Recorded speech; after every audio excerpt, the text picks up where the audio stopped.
चाय वाले प्रधानमंत्री के बाद चर्चा में हिमाचल का केतली वाला कार्यकर्ता सियासत के बड़े शूरवीरों पर भारी। 28 साल से जिस बीजेपी दफ्तर में लगा रहा था झाड़ू, कर्ज उतार कर उसने दे दिया सेवा का फल।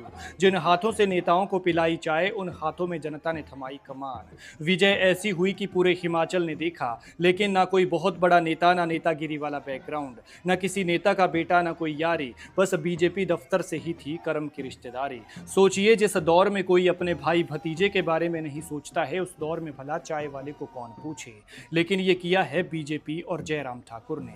चाय पत्ती की खुशबू और चाशनी की महक वाले इस शख्स पर बीजेपी ने दांव खेला, विश्वास जताया और कांग्रेस प्रत्याशी को हराकर इन शख्स ने यह विश्वास कायम भी रखा और बता दिया कि जब चाय वाला प्रधानमंत्री बन सकता है तो फिर जिला परिषद क्यों नहीं। परसराम ने मंडी के सदियाना वार्ड से जिला परिषद चुनाव में जीत हासिल की है। जिला परिषद तो कई बने, लेकिन ये चर्चा में आए अपनी सादगी के चलते, और सादगी ऐसी कि राजनीति का बड़े से बड़ा रसूख और रुतबा और पैसे का घमंड इनके आगे घुटने टेक गया। परसराम के पास बेशक कुछ नहीं था, लेकिन अगर कोई अमानत थी तो मंडी के तजुर्बेकार भाजपा नेताओं के सिखाए हुए गुर और उनका तजुर्बा।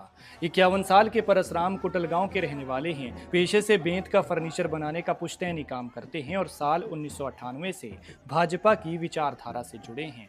जब से परसराम भाजपा से जुड़े हैं, तभी से ही उन्होंने पार्टी के जिला ऑफिस की देखरेख का जिम्मा भी संभाला हुआ है। हालांकि मंडी में पार्टी के पास कोई स्थायी कार्यालय नहीं है, लेकिन जहां पर भी अस्थायी कार्यालय बनता है, वहां की देखरेख की जिम्मेदारी परसराम अपने हाथों में ले लेते हैं और बखूबी निभाते भी हैं। चाहे वहां झाड़ू लगाना हो, कुर्सियां सजानी हो, किसी को चाय पिलानी हो या फिर कोई दूसरा काम हो, परसराम 28 साल से ये सब कुछ बिना किसी लालच और निस्वार्थ भाव से कर रहे थे।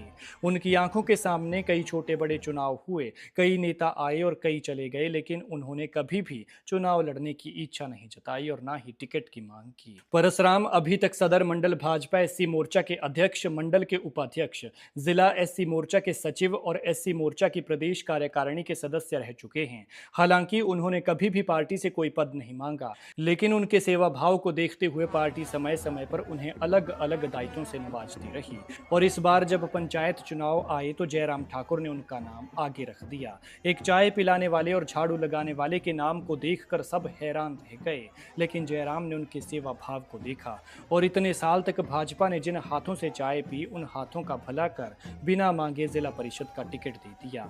फिर परसराम जी को समर्थन दिया गया और नतीजा ये निकला कि परसराम की जीत पर आज पूरा हिमाचल ताली बजा रहा है। परसराम की जीत सबके लिए भावुक करने वाला पल था, क्योंकि इस बार राजा का बेटा राजा नहीं बना था, बल्कि चाय वाले ने जनता के दिलों में जगह बनाई थी। अपनी इस जीत पर परसराम कहते हैं कि ये जीत मेरी नहीं है, बल्कि उस केतली की जीत है जिससे मैंने सालों तक अपने लोगों की सेवा की है।